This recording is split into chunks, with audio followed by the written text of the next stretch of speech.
древней и прекрасной Казани. Мы сделаем все для того, чтобы впереди время мы будем серьезно готовиться.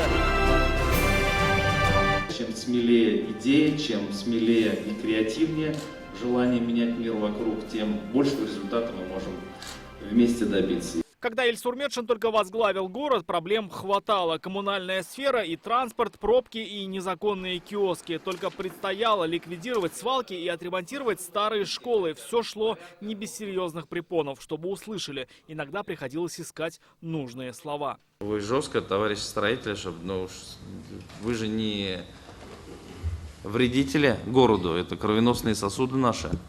Умение вовремя сказать нужное слово – одна из отличительных черт Ильсура Метшина. Так говорят те, кто видел его в работе задолго до Казани, например, в период его руководства Нижнекамском. Он любит везде чистоту, порядок, и чтобы его указания выполнили. Так, например, было и со сферой обращения с мусором, когда Казань, одной из первых в России, решила навести в ней порядок. Ильсур Метшин призвал свою команду не бояться трудностей, хотя и сравнил масштаб проблемы с тяжелой штангой. Да, штанга тяжелая, но она точно подъемная.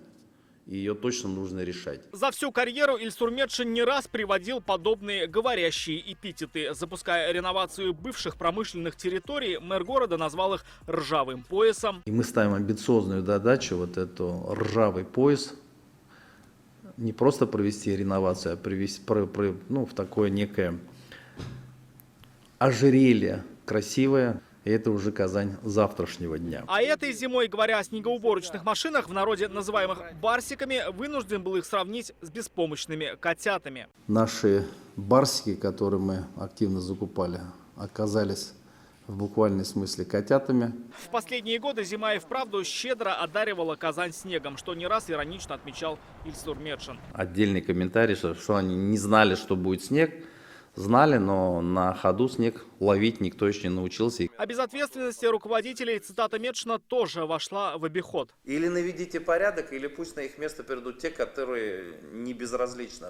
Бронзой не покрылись и в статую не превратились. Яркими воспоминаниями из детства Ильсур Метшин описывал советские школьные столовые. Курица, точнее кости от нее, и она такого сине-бордового цвета была.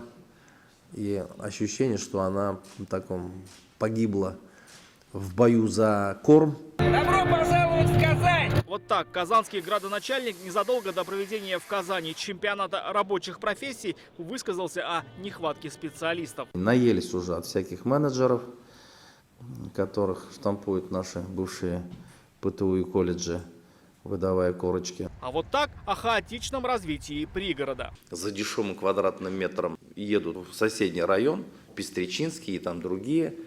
Там эти транспортные, а потом мы начинаем получать «пустите автобус». Не потому что мы не хотим, потому что ГИБДД, транспортная инспекция не согласуют, и эти вопросы не будут решены. И их жизнь превратится в ад. Наверное, за умением называть вещи своими именами и кроется секрет успеха Казани, который не раз отмечали на самом высоком уровне. Казань действительно изменилась за последние годы капитальным образом, это правда. Благодаря общим усилиям и республики, и жителям Казани, вашим усилиям, и федеральной поддержке. Казань – наша гордость, мы гордимся нашей столицей, и пусть она всегда будет такой. О том, как Казань хорошеет год от года, говорят и горожане, и многочисленные туристы. Человек дело. Вот сказал, сделал. Вот парков сколько. Вот он до этого все говорил. Вот здесь мы, значит, планируем. Все, запланировали, уже делают. То, что мы имеем, это пока в России лучше, чем Москва. Мне очень нравится, как, в принципе, город развивается, и классно, что парковые зоны начали развиваться. Где людям гулять, где детям гулять стало больше. Инфраструктура развивается, строятся сады, школы. Однако не все стремятся создать семьи. Зная это, вот так Ильсур Метшин обращался к девушкам, которые на первый план ставят карьеру. Папа сказал, куплю квартиру и куплю машину. Можно любить так детей, но желательно выйти замуж и чтобы муж это все заработал. Ведь сам он, несмотря на свою работу, остается человеком старой закалки. Даже подводя традиционные итоги в канун Нового года, Ильсурметшин желает простых вещей, чтобы все были счастливы и здоровы. Завершился год, Аллах шукр, помолился, чтобы следующий год был спокойным, благополучным, чтобы живы, здоровы и Аллах Акбар. Рамиль Шайдуллин, Андрей Мендубаев, ТНВ, Казань.